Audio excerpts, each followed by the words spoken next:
Good morning. Welcome to Shawnee Mission Unitarian Universalist Church. Whoever you are, whomever you love, wherever you are on your life's journey, you are welcome here. We are so happy that you've chosen this sanctuary and time. That you're here is something to celebrate. We extend an especially warm welcome to our visitors who will be waiting to chat with you at the welcome desk after the service. Remember, we were all newcomers once. And if you're joining us online, please say hi in the chat. Now we invite everyone to rise and greet each other.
Great, we're back together again. Now we have a few announcements.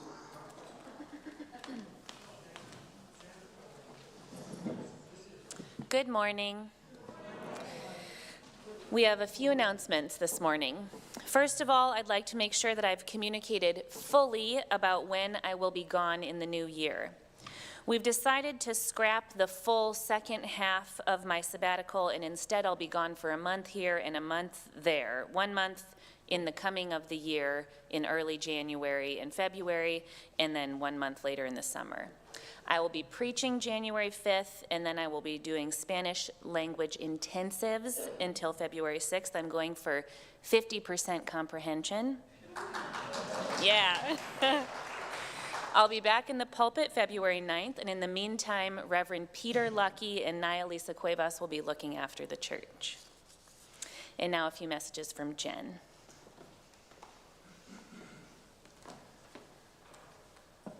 Good morning. To make sense of the disaster in Gaza, we must understand what began in 1948. Please join us on Tuesday, January 7th from 6:30 to 8:30 p.m. in the sanctuary for a documentary film screening of 1948, Creation and Catastrophe, and a Q&A panel with Citizens for Justice in the Middle East. Through personal reflections from both Palestinians and Israelis, 1948 tells the story of the establishment of Israel as seen through the eyes of the people who lived it. This documentary was the last chance for many Israeli and Palestinian people to narrate their firsthand accounts of the creation of a state and the catastrophe of a nation. Please join us and invite your friends and family.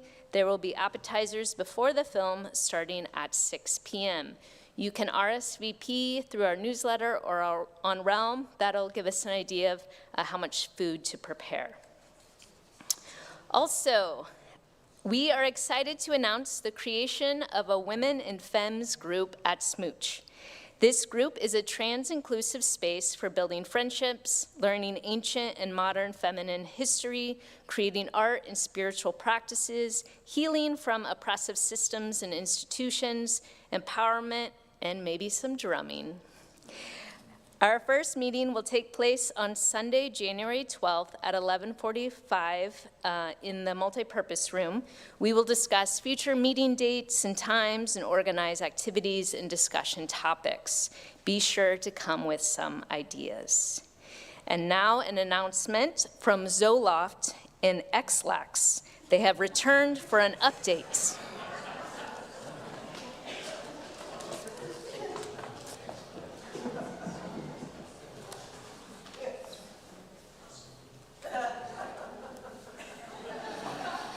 Greetings, carbon-based life forms of this region. Greetings.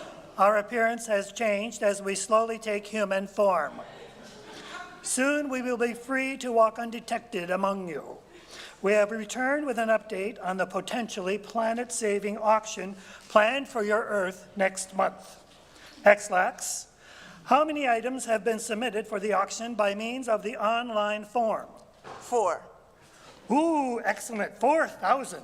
This will generate many Earth dollars. No, I said 4.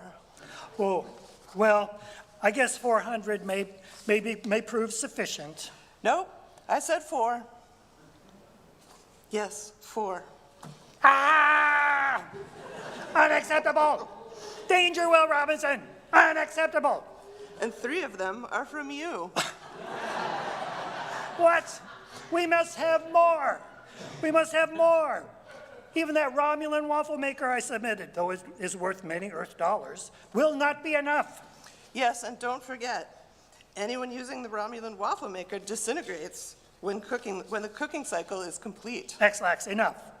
We must elevate this operation to level 2. No, not level 2. Yes, we have no choice. The Hypnotron proved ineffective. We must now use the laser blaster. No, please no. Give them one more chance. Very well. Carbon-based earth forms assembled here. You will take the small cellulose fiber sheet in your chair. You will read the crucial life-saving information on the cellulose sheet.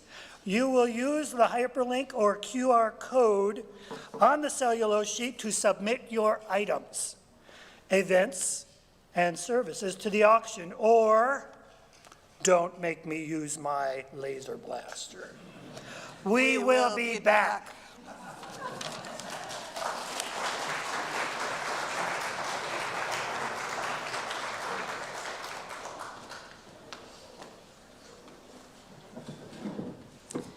We start our services with a ringing bowl in order to give ourselves a moment to clear our minds and breathe deeply.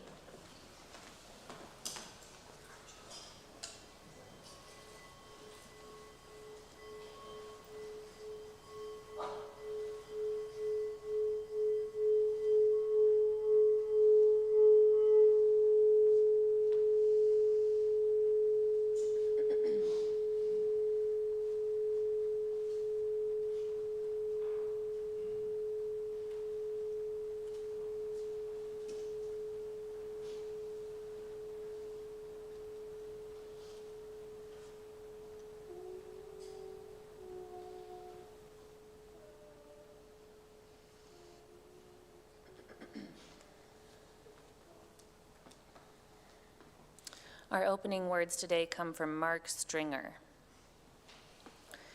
As the year winds down to its close, and we are submerged once again in the seasonal darkness we have come to know so well, we have reason to think back upon the year that was, if only because it will soon be gone. We think back to the friends we have made, to the sorrow we have endured, to the love we have found, to the loneliness we have survived. We think back to the blessings of being forgiven and the gift we offered to ourselves when we forgave. We think back to those who listened to us in our times of need and the times that we could have listened more. We think back to the things we traded for our time and to what we may have overlooked in the process. We think back to the times when we were afraid and uncertain and we trudged ahead anyway, and the times when we were compassionate when we could have been cold.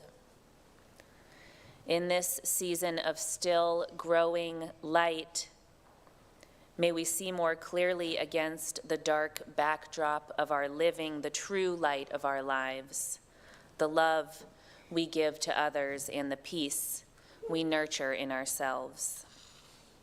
Come, let us worship. Please rise as you're willing and able for hymn number 231, Angels We Have Heard on High.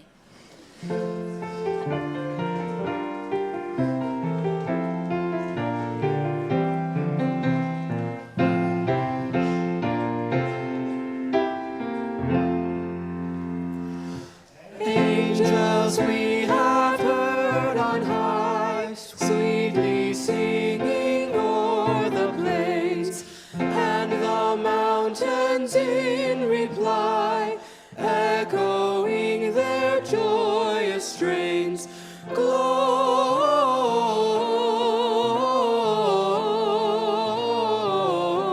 Gloria in excelsis Deo.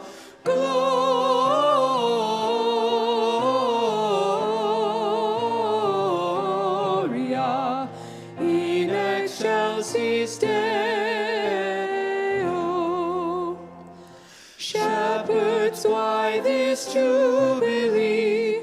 Why these songs of happy cheer? What great brightness did you see? What glad tidings did you hear?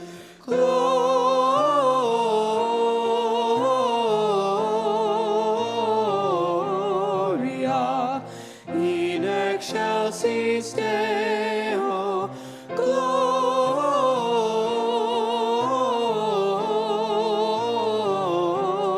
Gloria in excelsis Deo.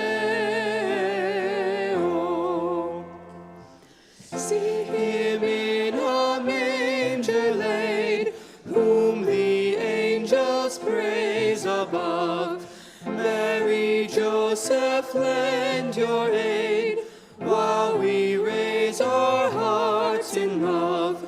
Gloria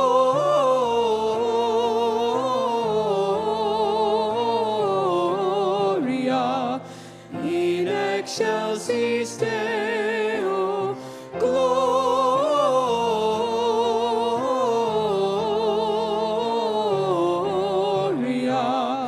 in excelsis Deo.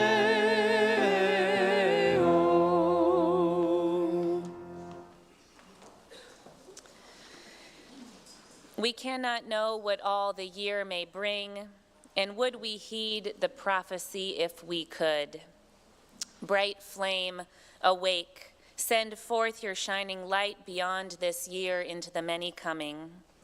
Show us the ways of love and help and care, of justice, mercy, equality. Illuminate us unto the future generations. Show to the world a beacon of safe harbor. Help us to find the kindred warmth within us and among us to help make it so.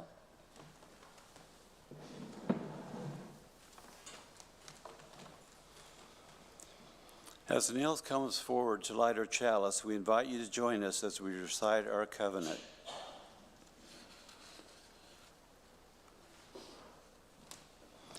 Let us affirm that love is the doctrine of this church, the quest for truth is its sacrament, and service is its prayer, to dwell together in peace, to serve humanity in freedom, to serve humanity in fellowship, to the end that all souls shall grow into harmony with the divine.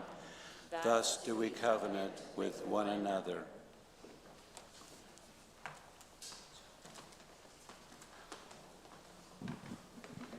At this time, I'd like to invite all the children and youth forward for Time for All Ages.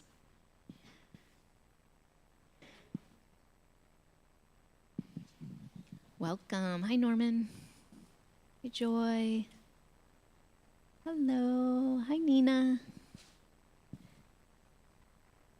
All right. So good to see you all today.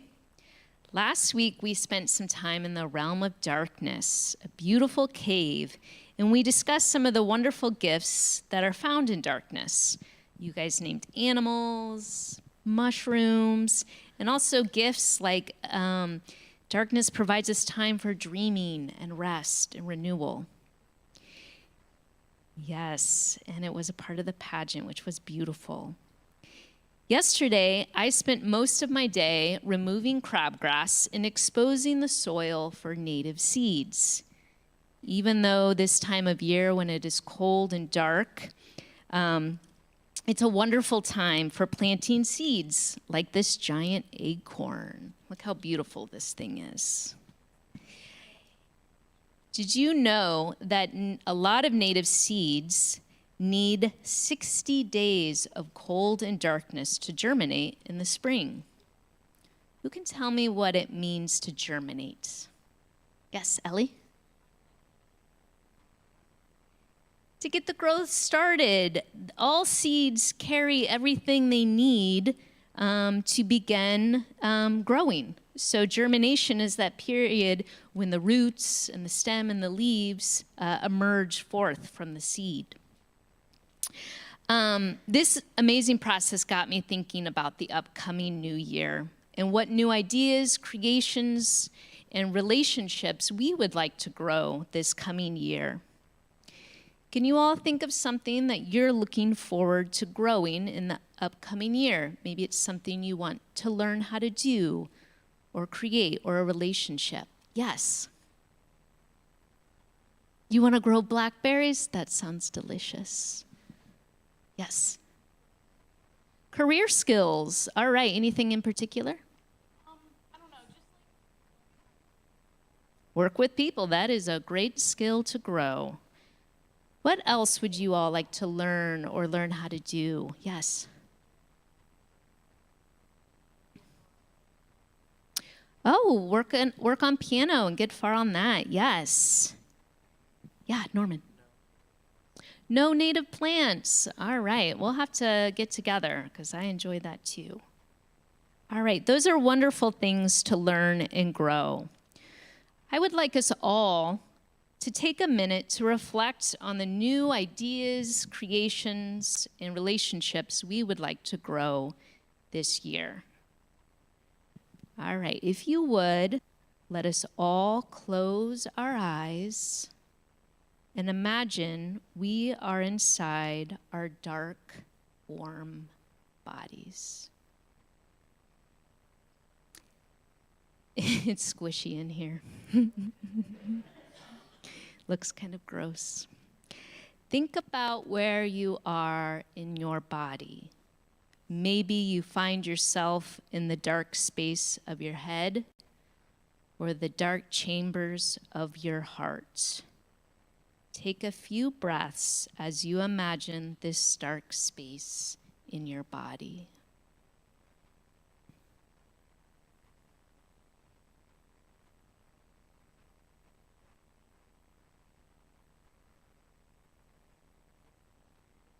Now imagine a tiny seed inside this dark space. This seed represents something you want to grow this upcoming year. It might be something you want to learn, or a relationship you want to grow, or something else. Take a few breaths as you imagine what this seed represents to you.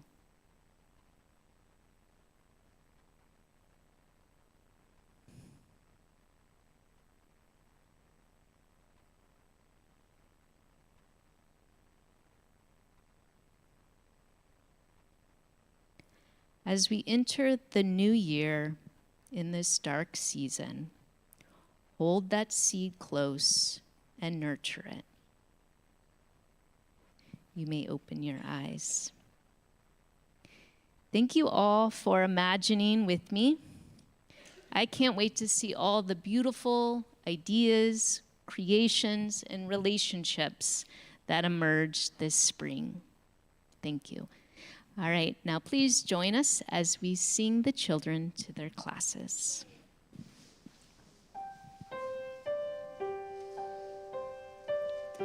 Go now in peace, go now in peace. May the spirit of love surround you everywhere, everywhere you may go.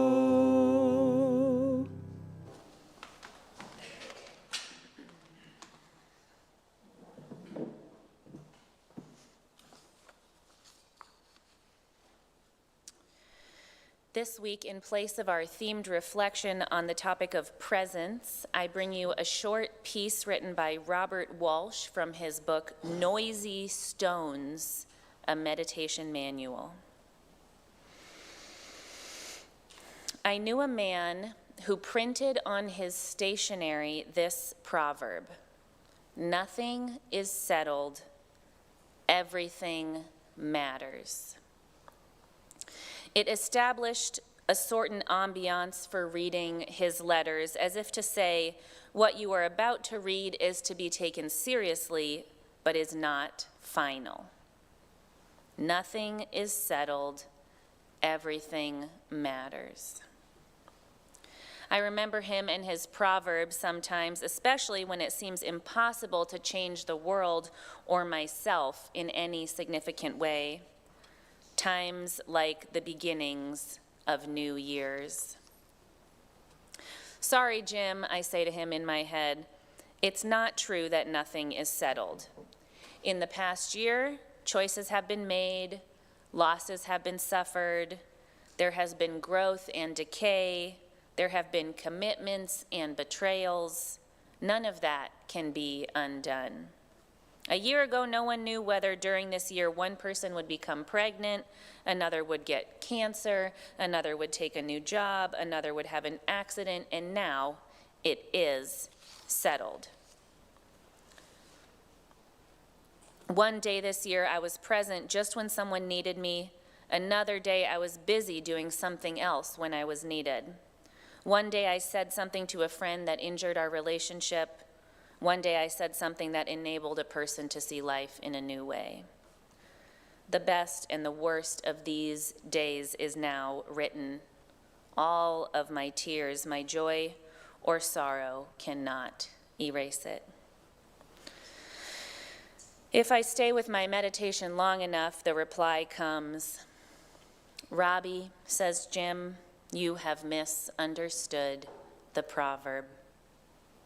It is true that you cannot escape the consequences of your actions or the chances of the world.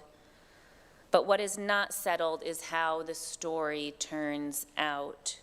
What is not settled is what the meaning of your life will be. The meaning of a life is not contained within one act or one day or 1 year. As long as you are alive, the story of your life is still being told, and the meaning is still open.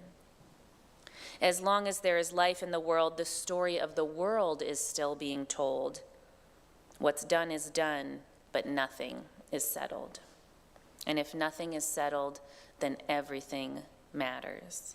Every choice, every act in the new year matters. Every word, every deed is making the meaning of your life and telling the story of the world. Everything matters in the year coming, and more importantly, everything matters today.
We come to this place to see and be seen, to teach and be taught, to hear and be heard. I invite you to reach over and nudge the person sitting next to you or in front or behind of you, reminding yourselves that we are here together in authenticity and peace and intention. We also come together to share our joys and sorrows. If you have a rare joy or a profound sorrow, please come forward and briefly share in 2 to 3 sentences and light a candle.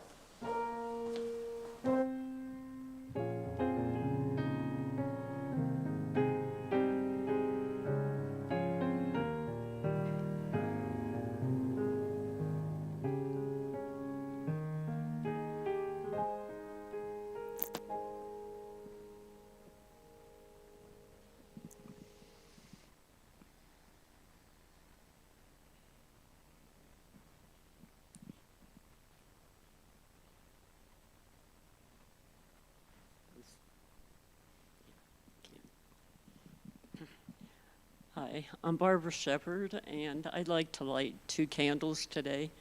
One is for my daughter, Kira Sexton. She's not here this morning, but she's the most wonderful daughter a person could have. The other is for our son, Kyle, and both Kira and Kyle grew up in this church many, many years ago. And they've turned out wonderfully well. Kyle is visiting us from San Francisco, and I hope you'll maybe stop and see some of his artwork that's out in the hall, his photography. So thank you. This one? Yeah.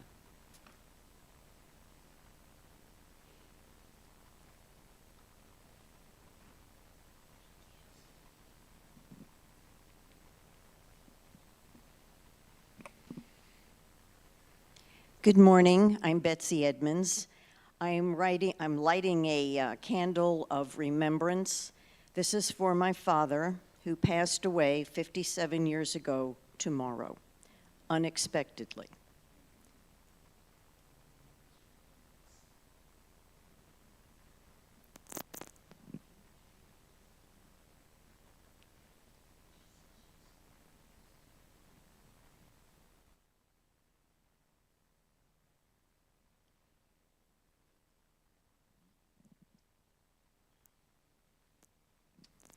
Good morning, my name is Portia, and I am lighting a candle of joy because I found out this week that my FAFSA went through.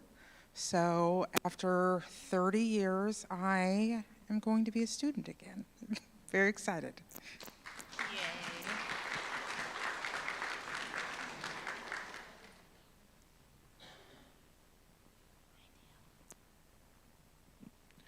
Hi, I'm Dale Trott, and I'm lighting a candle of sorrow. My next door neighbor, Scott, who I played golf with all the time, lost his wife a week before Christmas. And his family came in over the Christmas holidays and, help him. But now they're gone. And I look over next door to this house where he's all alone, and I feel his loneliness. And it's just an awful thing. And I just, you think about your own self and when you lose your spouse and how lonely you'll be. And so that's what I'm experiencing.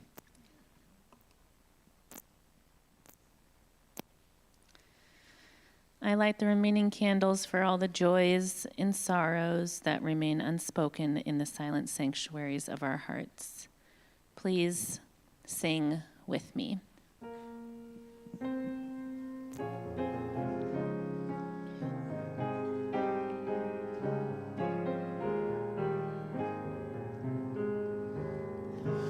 We hear your words.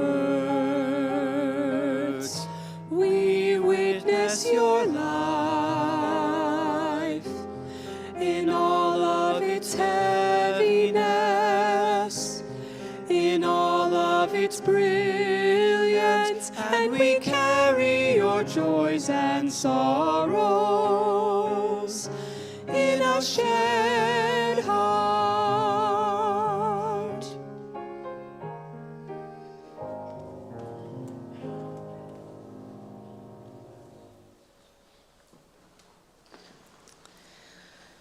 Please join us for a moment of quiet and spoken word. Let us take a moment to come more fully into this place, however that looks for you. On this Sunday in between the holidays, we will take a little bit of extra time to be still, present, and quiet with ourselves. You might put your feet flat on the floor. Take a deep breath. Close your eyes if you're comfortable. Allow your breathing to deepen beautifully. Wiggle your jaw. Notice an area that is tense or tight, and embrace it.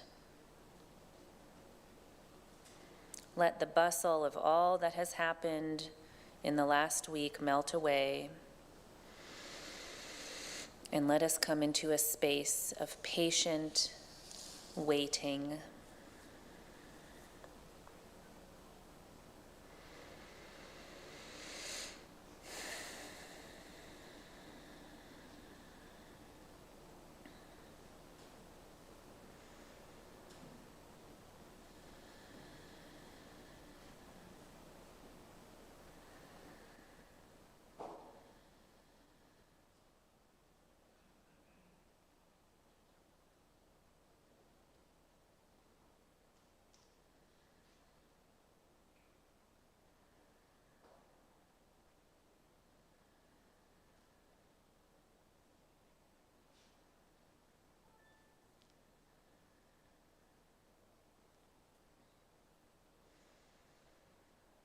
As we sit in stillness, if you find your mind cannot be still, you can do a little finger mantra where you gently press your thumb to the pad of your first finger, then your second finger, ring finger, and pinky.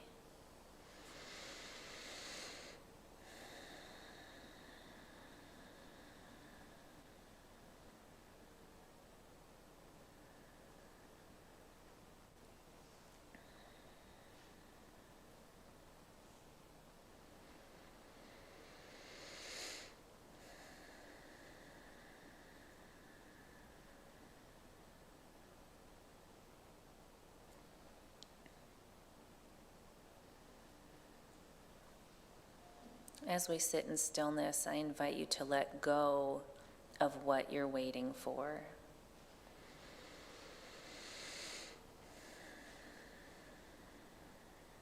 Let go of all that binds you, of all that burdens you, of what you carry, of all that shames you, of fear, of woundedness,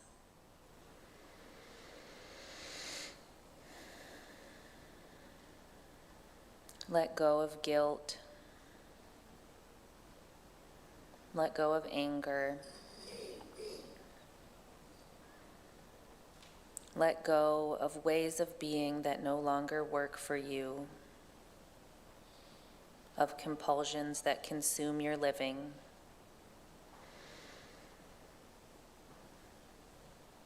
Let go of what you cannot change.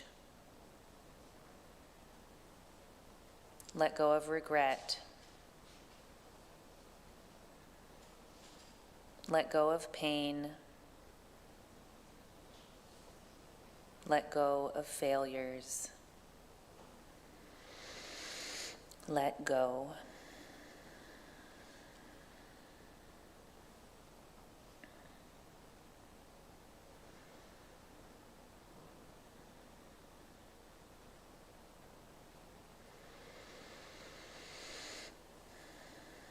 As we sit in stillness, you can envision all of these things you need to let go of, going straight out the bottom of your feet, straight out the top of your head. We'll just sit for 30 more seconds.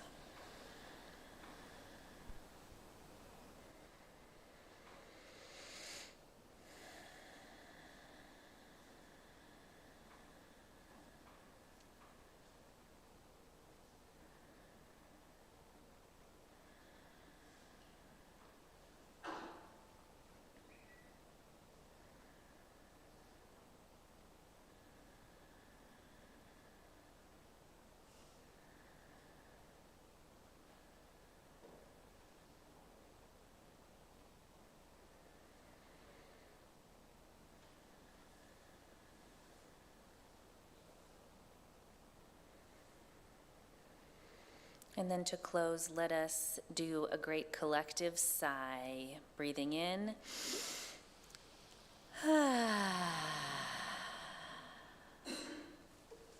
Blessed be. Please remain seated for our meditative hymn number 241 in the Bleak Midwinter.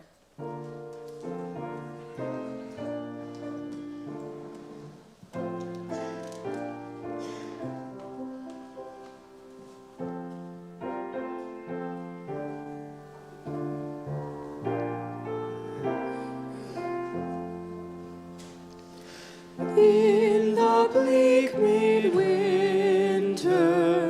frosty wind made moan. Earth stood hard as iron, water like a stone. Snow had fallen, snow on snow, snow on snow. In the bleak midwinter, long ago. manger.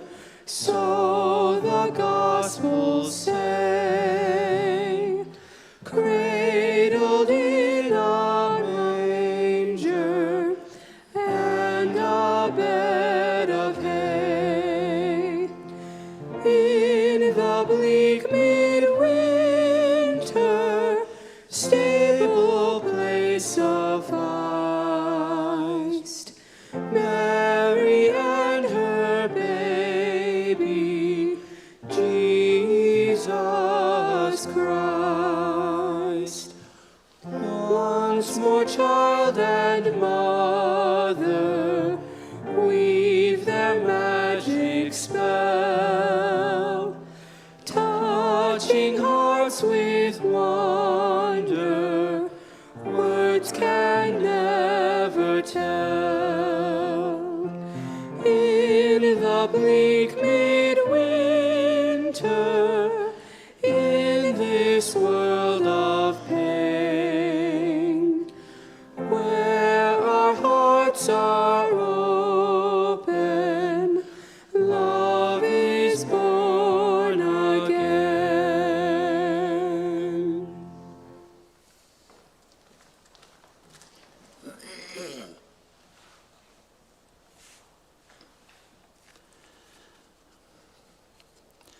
Our reading today is First Comes the Waiting by Erica Hewitt. This is the season of endings and beginnings, when the small signs of dawn pierce through the night and something new is born. But first comes the waiting, first comes the lessons of endings and beginnings. The presence of life, the sheltering spirit of love, grieves with those sweeping up the debris of loss, waits with those who restlessly reach for change, grants us courage in the night to guard each other's dreams for this holy, wondrous universe. Grant us, O universe, unfolding in mystery, a sense of your timing. May we loosen our grip on that which doesn't serve us, leaving behind that which we have outgrown and outworn. Teach us the lessons of beginnings. Remind us that such waitings and endings may be a starting place, a planting of seeds which bring to birth what is ready to be born. Something right and just and different, a new song, a deeper relationship, a fuller love in the fullness of time. Please remain seated for our hymn number 246, O Little Town of Bethlehem.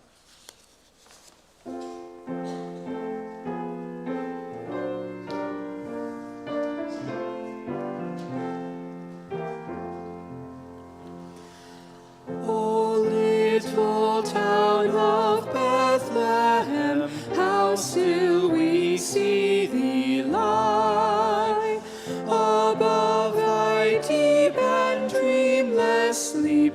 The silent stars go by, yet in thy dark street shineth the everlasting light.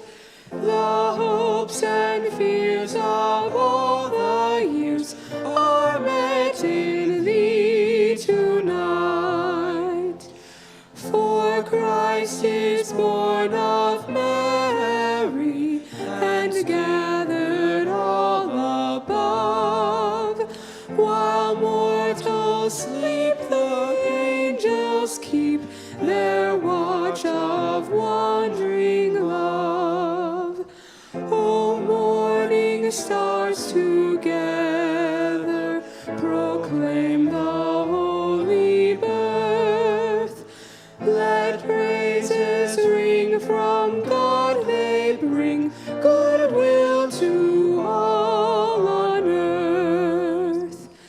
How silently the wonder is made known, when God imparts to human hearts the gift that is our own. No ear may hear that coming,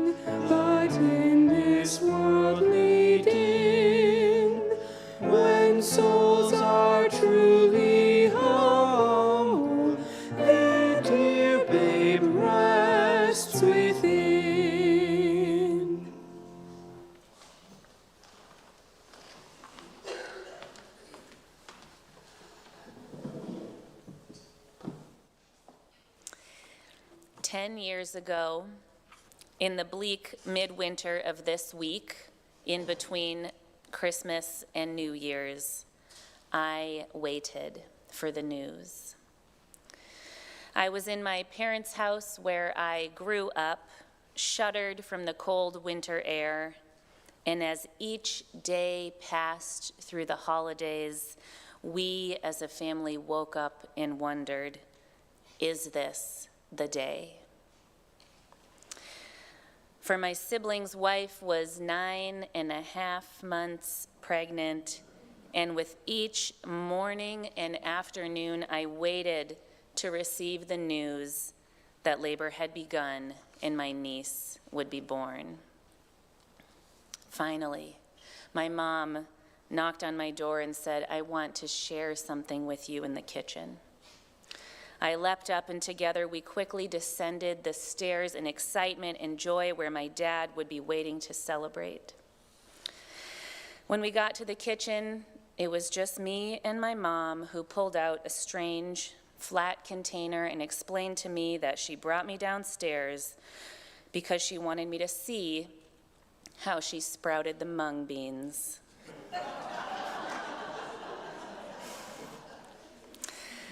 A week later, my sister-in-law gave birth, and at that time, I thought the waiting was over.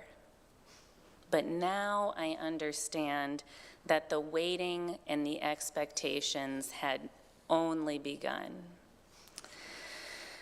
For witnessing the younger generation in my family would come with it an awareness of how much waiting takes place in any life.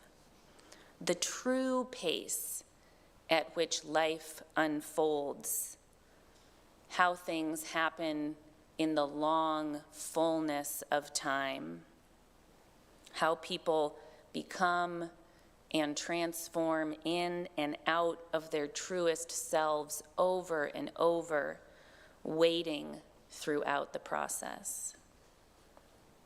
As I've watched my niece grow up, I've come to see that each life is that ever unfolding story that is never settled, in which everything matters, in which we find ourselves always in a place that needs more patience.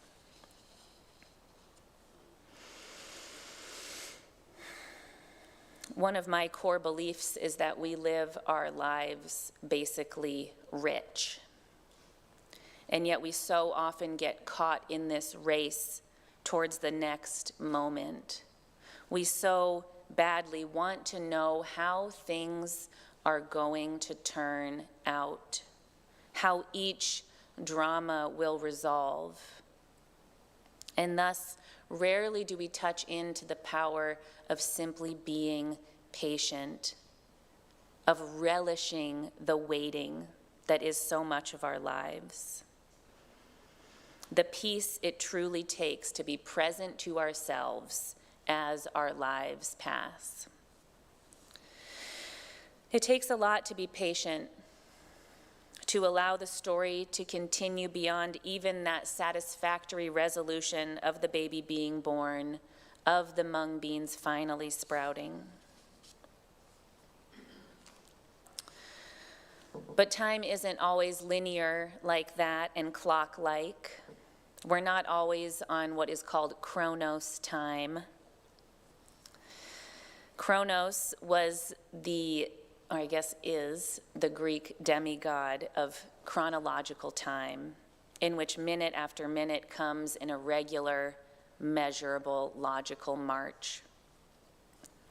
More often, we find ourselves on the time of his brother, whose name is Kairos, who is the god of the favorable moment. As opposed to Chronos, Kairos time is felt in terms of quality, and it cannot be measured. I want to share with you the mythology around Kairos because I think it's really funny.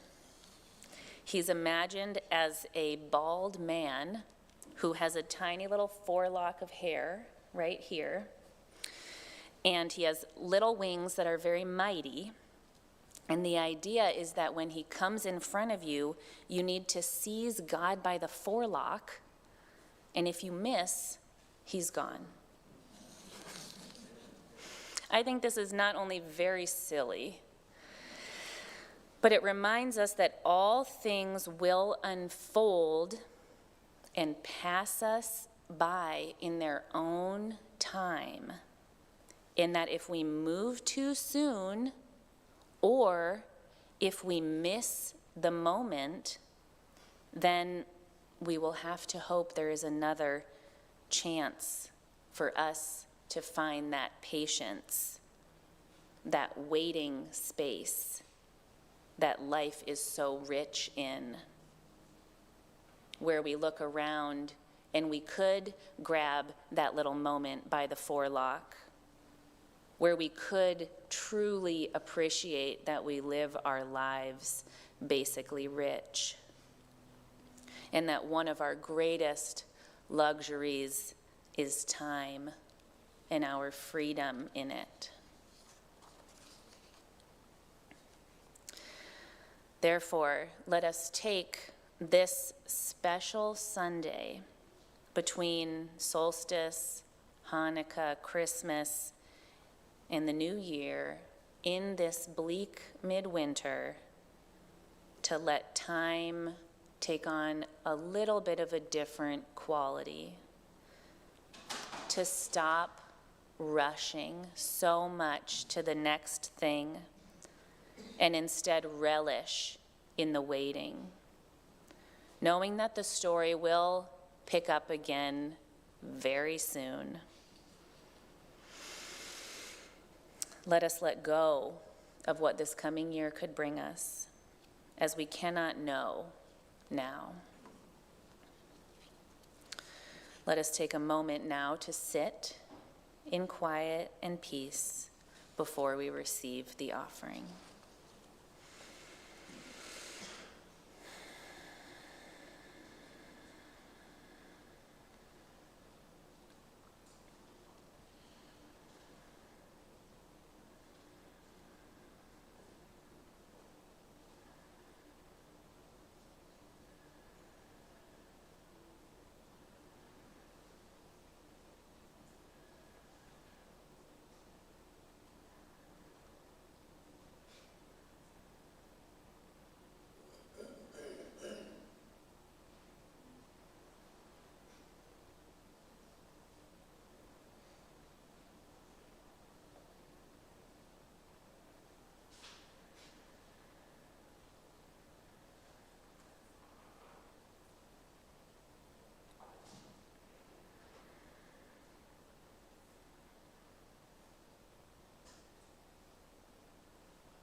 Remembering the little seed that Jen asked us to identify in our bodies that we hope to germinate, I invite you to reflect for a moment on how you would need to think of your time differently in order to support it. How would favorable time and propitious time play into that seed blooming? How must you be in order to grab that little bald God by the forelock?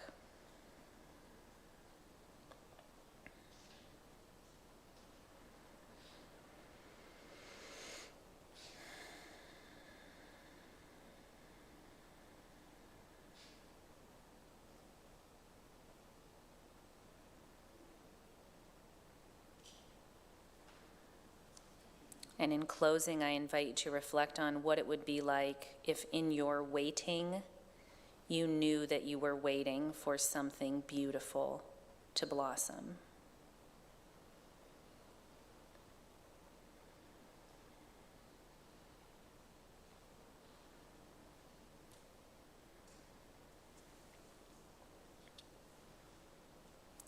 Thank you.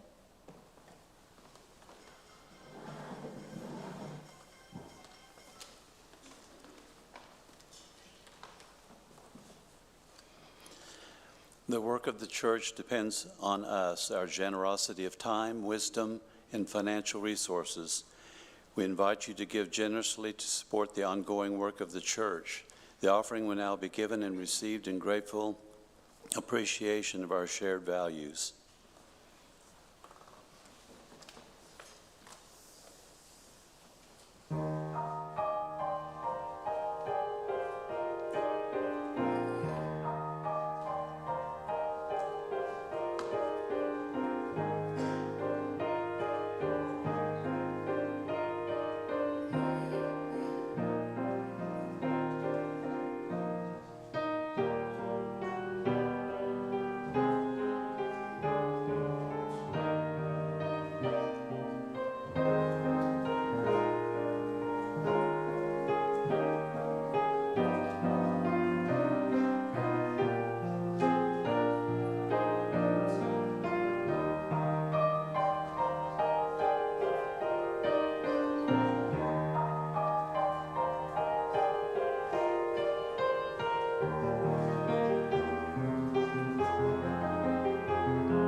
We extinguish this flame, but not the light of truth, the warmth of community, or the fire of commitment.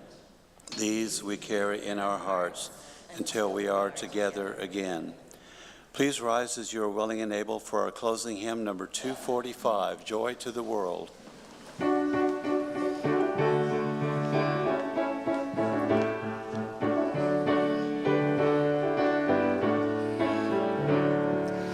Joy to the world, the word is come. Let earth with praises ring. Let every heart prepare a room.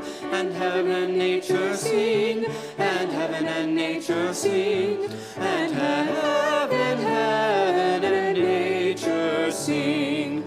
Joy to the earth, now gladness reigns.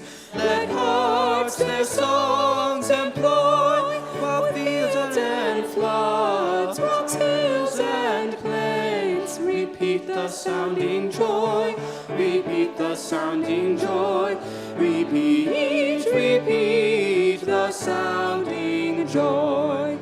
No more let sins and sorrows grow, nor thorns infest the ground. Let righteousness its glory show. As far as love is found, as far as love is found, as far as love is found.